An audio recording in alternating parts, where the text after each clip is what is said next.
झारखंड के पूर्व शिक्षा मंत्री रहे जगन्नाथ महतो के सुपुत्र अखिलेश महतो को एक बार फिर से राज्य का शिक्षा मंत्री बनाने की मांग उठी है और ये मांग उसी बिरादरी के द्वारा उसी जमात के द्वारा उठाई जा रही है जो कहीं न कहीं आज बच्चों के अध्यापन में संलग्न है। हम बात कर रहे हैं टेट पास वैसे पारा शिक्षकों की, जिन्होंने ये पुरजोर तरीके से मांग की है कि अखिलेश महतो को राज्य की शिक्षा मंत्री के तौर पर जिम्मेदारी दी जाए ताकि झारखंड के शिक्षा को और बेहतर बनाया जा सके।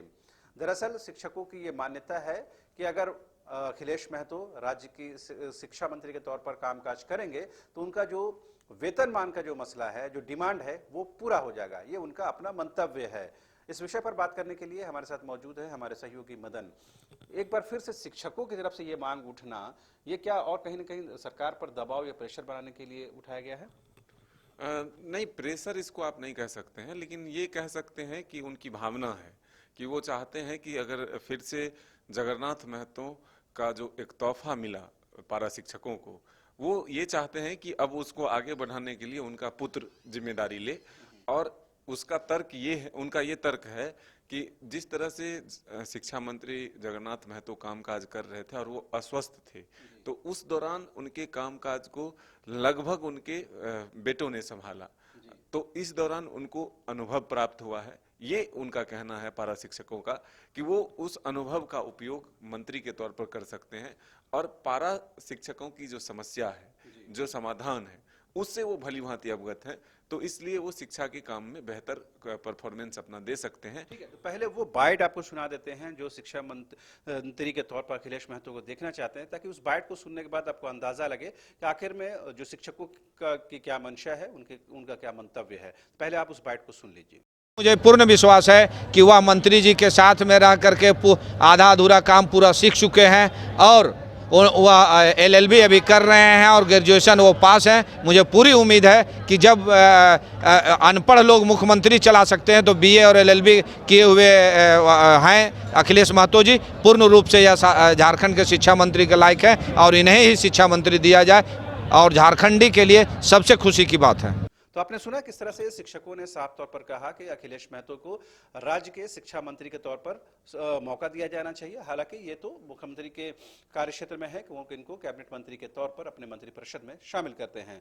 तो ये क्या माना जाए कि सरकार भी इस दिशा में काम कर रही है, सरकार भी ऐसा सोच रही है? हालांकि हम लोगों ने पार्टी के कई बड़े नेताओं से बातचीत की है, उन लोगों ने इस बात को कहीं ना कहीं इनकार किया है कि पार्टी अभी इस विषय पर कोई बातचीत नहीं कर रही है, कोई मंतव्य नहीं है। ये पार्टी सुप्रीमो का कार्यक्षेत्र है, पार्टी के कार्यकारी अध्यक्ष देखेंगे या फिर मुख्यमंत्री को देखना है? देखिए, दो बातें हैं इसमें। एक तो जगन्नाथ महतो के बेटा को चुनाव लड़ाया जाए या फिर उनकी पत्नी को चुनाव लड़ाया जाए, ये दो चीजें हैं। लेकिन अब जो बातें सामने आ रही है उसमें ये क्लियर लग रहा है कि अखिलेश महतो ही चुनाव लड़ेंगे, यानी कि जो जगन्नाथ महतो के पुत्र हैं। लेकिन सरकार एक एक्सपेरिमेंट जो किया है, पिछली बार आप देखे होंगे कि हफीजुल हसन को मंत्री पहले बनाया और चुनाव बाद में जीता उन्होंने। तो जिस तरह से हाल के दिनों में 5वां उपचुनाव जो हुआ रामगढ़ में, उसमें जो महागठबंधन को हार का सामना करना पड़ा है, उसको देखते हुए एक बार फिर से एक्सपेरिमेंट करने की संभावना है कि जल्द से जल्द मंत्री के तौर पर शपथ दिलाकर फिर से उन्हें चुनाव में भेजा जाए। ये बात तो स्पष्ट है कि किसी भी व्यक्ति को अगर मंत्री पद दे दिया जाए तो उनका कद बढ़ जाता है, उनका जो क्षेत्र है, जो वोटर हैं, जो सपोर्टर हैं, उनका भी झुकाव जो है उनके तरफ होने लगता है और अधिक। और जो लोग नहीं भी वोट देने वाले हैं वो भी उनसे जुड़ते हैं कि आगे के दिन में इनसे काफी क्षेत्र का विकास हो सकता है, कई काम ऐसे हो सकते हैं जो मंत्री के तौर पर वो कर सकते हैं। तो इसलिए ये सरकार के तरफ से संभावना जताई जा रही है कि ऐसा निर्णय लिया जा सकता है। तो हम ये जरूर कह सकते हैं कि चुनाव की घोषणा तो अभी नहीं हुए हैं, लेकिन सरकार की तरफ से ये कोशिश होगी कि एक को मंत्री बना दिया जाए। अब वो विभाग कौन सा होगा, कब होगा, इसकी कोई अभी फिलहाल घोषणा नहीं है। या फिर कोई एक जो बात आ रही थी कि उनके एज को लेकर कुछ इश्यूज थे कि वो उस एज को अभी क्रॉस नहीं किए हैं जिसके लिए आप कैबिनेट में शामिल हो सकते हैं। तो ये इस तरह की जो बातें थी कि इसमें क्या कुछ क्लैरिफिकेशन मिल पाया? देखिए, 25 वर्ष पूरे अगर हो गए हैं तो फिर वो बन सकते हैं, ऐसा कई समाचार पत्रों में भी हमने पढ़ा है और जो जानकारियां ली है उसके हिसाब से ये है कि 25 वर्ष पूरा होने के बाद वो मंत्री बन सकते हैं। तो अब वही अनुभव की बात होती है, और जो लोग मंत्री पद में मंत्री परिषद में जो शामिल होते हैं उसमें थोड़ा सा देखा जाता है कि बराबरी के अगर हो तो ठीक है, अब ये सबसे जूनियर हो जाएंगे। लेकिन यहाँ समीकरण राजनीतिक भी होता है, चुनाव जीतना भी होता है और फिर पार्टी को आगे बढ़ाना या फिर सरकार के कामकाज को आगे बढ़ाना है। तो इन तमाम चीजों को देखते हुए हम ये कह सकते हैं कि यह निर्णय जल्द से जल्द होगा कि अखिलेश महतो को ही एक बार चुनावी मैदान में उतारा जाए और उन्हें मंत्री पहले भी बनाया जा सकता है। तो आपने सुना किस तरह से अखिलेश महतो को लेकर के खबर ये भी है कि उनको 5 तारीख को मंत्री पद की शपथ दिलाई जा सकती है। हालांकि इसकी कंफर्मेशन नहीं है, आधिकारिक कोई कंफर्मेशन पुष्टि नहीं हुई है, लेकिन राजनीतिक गलियारों में चर्चा का बाजार ये है।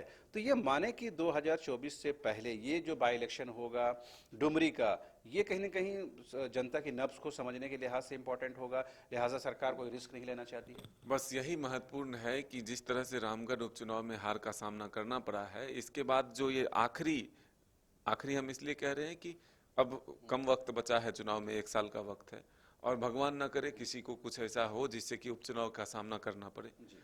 तो ये जो परिस्थितियां बनी है, इसलिए इस उपचुनाव को सरकार गंभीरता से लेते हुए कोई रिस्क लेना नहीं चाहेगी कि किसी भी तरह से ये हाथ से चुनाव जाए, क्योंकि एक परसेप्शन जरूर तैयार होगा कि सरकार के खिलाफ लोगों का नाराजगी है और इसलिए दूसरा उपचुनाव भी हारा है।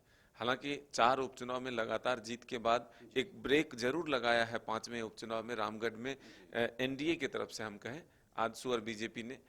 आजसू की स्थिति डुमरी में अच्छी है और इसलिए एक कास्ट वोटर जो होता है, महतो वोटर्स की संख्या काफी है वहां पर, इसलिए आजसू की दावेदारी वहां है और बीजेपी के सपोर्ट में अगर होता है चुनाव तो फिर वहां भी कांटे का मुकाबला होगा।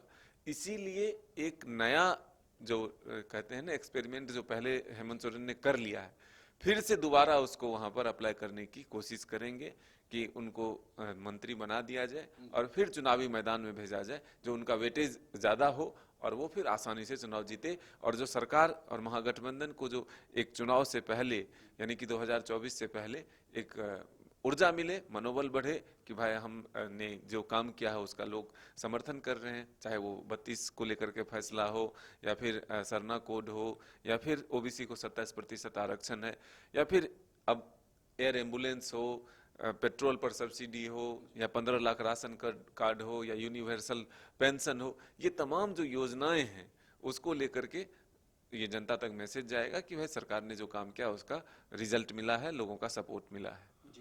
और जगन्नाथ महतो दा का एक सपना यह भी था कि राज्य के जो सरकारी स्कूल के बच्चे हैं उनको बेहतर शिक्षा मिले, कम से कम वो ये चाहते थे कि सीबीएसई पैटर्न पर बच्चों की पढ़ाई हो। लिहाजा कल मुख्यमंत्री हेमंत सोरेन के यहाँ तो वैसे मॉडल स्कूलों का उद्घाटन भी होना है, तो ये कहीं ना कहीं जगन्नाथ दा को एक खराज अकीदत के तौर पर भी देखा जाएगा। लेकिन जो उनके सपने थे, जो उनके वादे और दावे थे, उसको अखिलेश महतो बेहतर जानते हैं, समझते हैं। अगर उनको मौका मिलेगा तो राज्य के शिक्षक ये मानते हैं कि वो बेहतर तरीके से अमली जामा पहना सकते हैं। बहरहाल देखने वाली बात होती है कि सरकार की ओर से इस दिशा में क्या कुछ डिसीजन होते हैं। फिलहाल आप देखते रहिए न्यूज़ 22 को।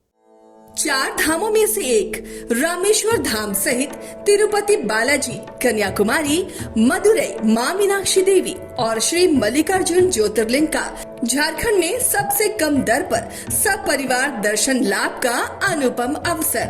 संपर्क करें मां कामाख्या धार्मिक रेल यात्रा, केसरी नर्सिंग होम, पहला तल्ला, पिस्का मोड़, रांची। वेलकम टू चाचा मामा दंगल। हास्य अदाकार संजय मिश्रा से गुजारिश है कि वह अखाड़े में कूदे और फुलटूस को ट्रॉफी से नवाजे। लगता है समाधि ले ली। अरे बुला रहे हैं। अरे बोल रहे हैं टॉप टेक सीमेंट, जो जोड़े तो छोड़े नहीं, मजबूती ही हमारी पहचान।